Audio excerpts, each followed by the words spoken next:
चैत्र शुद्ध प्रतिपदा म्हणजेच गुढीपाडवा आपल्या हिंदू नववर्षाचा पहिला दिवस।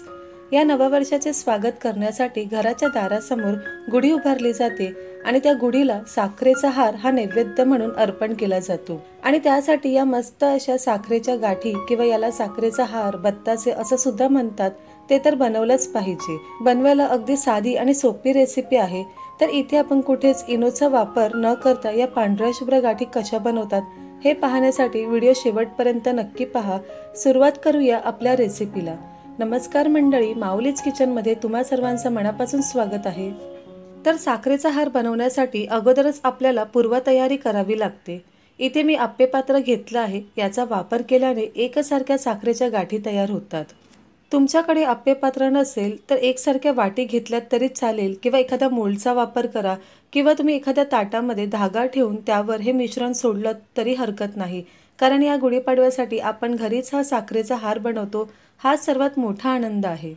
इथे मी लांबसर असे 2 धागे घेतले आहे। तर आपण पाण्यामध्ये हा धागा मिनिटभर ठेवून द्यायचा। आता आप्पे पात्राला अगदी थेंब थेंब तूप लावून घ्यायचं। चमच्यानेच यामध्ये थेंबभर तूप सोडायचं। जास्त तूप लावण्याची अजिबात आवश्यकता नाही, थोडंसं सुद्धा तूप भरपूर होतं। आता हे तूप व्यवस्थित पसरवून घ्यायचं। तूप यासाठी लावतो जेणेकरून साखरेच्या गाठी सहज निघतात। इथे तुम्ही तुपाचाच वापर करा, तेलाचा वापर करू नका। तर तूप व्यवस्थित लावून झालं की हा पाण्यामध्ये ठेवलेला धागा काढून यामधलं संपूर्ण पाणी पिळून घ्यायचं। आता सुरुवातीला इथे एक धागा घेऊन तो या आप्पे पात्रामध्ये ठेवून घ्यायचा। अगदी टोकापर्यंत ठेवून घ्या, तूप असल्यामुळे आणि आपण धागा ओलसर केल्यामुळे तो अगदी टोकापर्यंत चिकटला जातो। तर अशाच पद्धतीने दुसरा धागा सुद्धा ठेवून घ्यायचा। तुम्ही बाजारामध्ये पाहिलं असेल या साखरेच्या गाठी 2 धाग्यामध्येच असतात।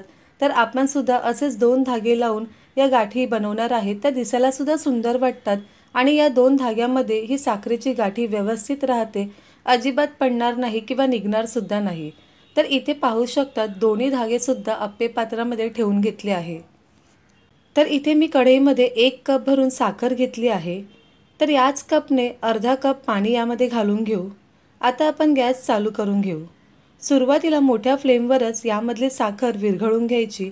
अगदी 1 ते 1.5 मिनिटामध्ये तुम्ही इथे पाहू शकता साखर पूर्णपणे विरघळली आहे। तर इथे गॅसची फ्लेम अगदी स्लो करायची आणि या साखरेच्या गाठी पांढऱ्या शुभ्र होण्यासाठी यामध्ये घालणार आहे दूध। तर इथे मी साधारण 2 चमचे दूध घालत आहे। दूध घातल्यावर सर्व एकजीव केलं की यावर लगेच असा काळपट फेस येतो, तो काढून घ्यायचा। जितका हा असा काळपट फेस येतो तो संपूर्ण काढायचा, कारण हा फेस काढल्यानेच आपल्या गाठी छान पांढऱ्या शुभ्र होतात।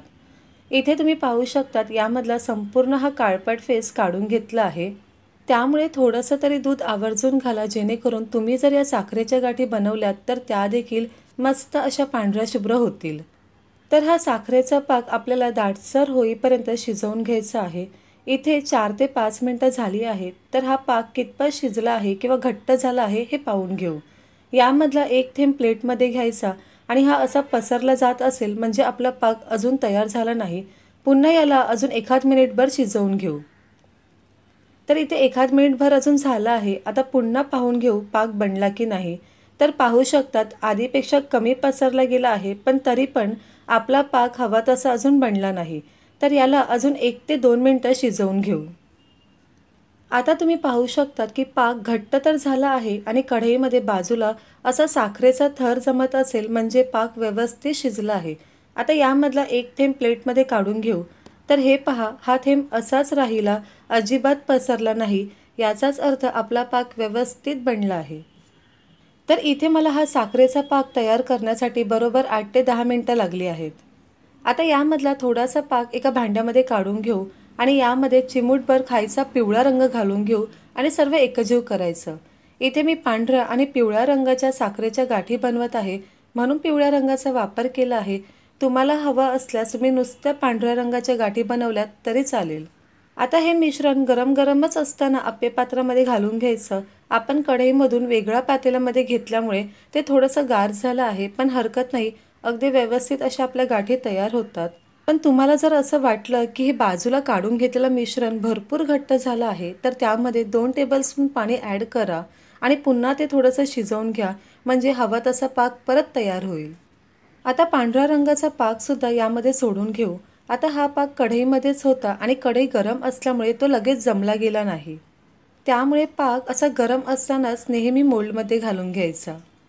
तुम्ही या आप्पे पात्रामध्ये सोडलेला पाक हा जास्त घट्ट वाटला की काय करायचं, हे आप्पे पात्र गॅसवर ठेवून फक्त एखाद मिनिटभर गरम करून घ्यायचं, जेणेकरून यामधली साखर पुन्हा विरघळली जाते आणि व्यवस्थित अशा गाठी तयार होतात।